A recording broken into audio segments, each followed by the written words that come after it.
আসসালামু আলাইকুম। আজকে আপনাদেরকে নিয়ে যাব এরকম একটা জায়গায় যেখানে পবিত্র আল কোরআনের আয়াত নাজিল হয়েছিল। তো আমরা দেরি না করে গাড়িতে উঠে পড়লাম। আবার আমরা যাচ্ছি হচ্ছে মক্কা হারাম শরীফের পাশ থেকে। তো আমাদের এখানের দূরত্ব হচ্ছে মাত্র 10 কিলোমিটার ওই জাবালে নূর পাহাড়।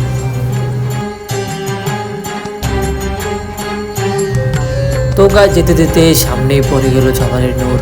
ওই হচ্ছে জাবালে নূর পাহাড়, যেখানে পবিত্র আল কোরআনের আয়াত নাজিল হয়েছিল। তো আমরা গাড়ি থেকে নেমে পড়লাম এবং আমরা সেখানের উদ্দেশ্যে। অনুভূতি কি মত? আমার অনুভূতি অনেক অনেক অনেক ভালো।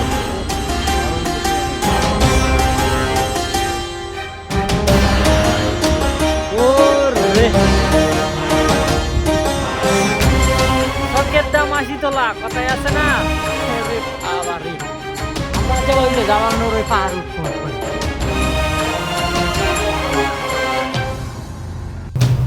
তো গাইস আমরা আবার রাস্তা মিস্টেক করছি। অনেক আগে ওই সোজা মানুষ সবাই উঠতো সোজা রাস্তা দিয়ে।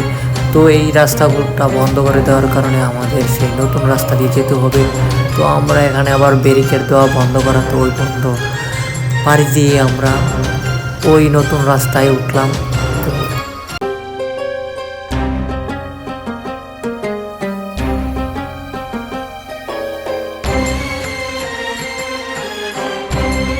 আমাদের মিশন হচ্ছে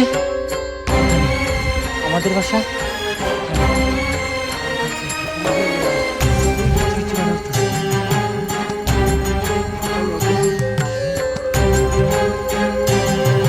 তো গাইস পাহাড়ের নিচ থেকে পাহাড়ের উচ্চতা হচ্ছে 100 ফিট উপরে। তো এখান থেকে নিচ থেকে উঠতে 100 ফিট প্রায় 1 ঘন্টার মতো সময় লাগে। তো আপনারা সাথে থাকেন এবং ভিডিওটা দেখতে থাকেন।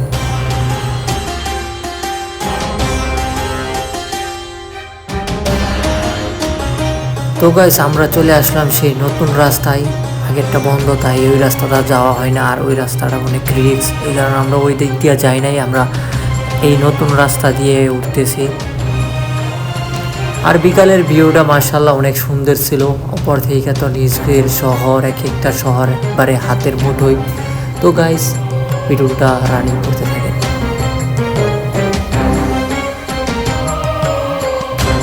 এইদিকে গাইস আমার বন্ধুরা অনেক ক্লান্ত হয়ে গেছে, আর আরেক বন্ধু সে তো অসুস্থ হয়ে গেছে। এত উপরে যে 100 ফিট উপরে।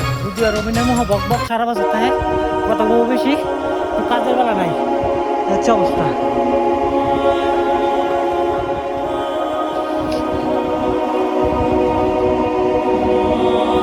এত উপরে উপরে দাঁড়ি না, তখন দিয়ে বেরোছি।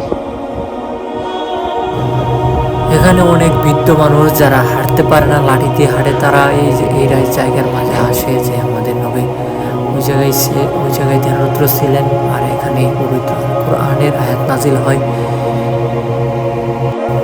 তো গাইস আমরা 50 মিনিটের মতো লাগছে। তো একবারে আমরা উপরে আছি। তো উপর থেকে হালকা একটু নিচেই হচ্ছে যে জায়গায় নবী সাল্লাল্লাহু এখানে ধ্যানরত ছিলেন, এখানে পবিত্র কোরআন নাজিল হয়। তো এখানে মাগরিবের নামাজ আদায় করলাম। তারপর একবারে হেরা গুহায় 2 রাকাত নফল নামাজ আদায় করলাম। আলহামদুলিল্লাহ যে এখানে আসতে পারছি।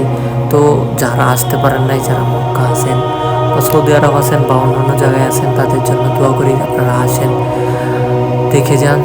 এবং এখানে আসলে মনটা একবারে কোমল হয়ে যাবে, শীতল হয়ে যাবে। এখানে না আসলে আপনারা বুঝবেন না এত কষ্ট করে এত উপরে নবী সাল্লাল্লাহু আলাইহি ওয়াসাল্লাম এখানে ছিলেন ধ্যানরত অবস্থায়, আর এখানে পবিত্র আল কোরআন।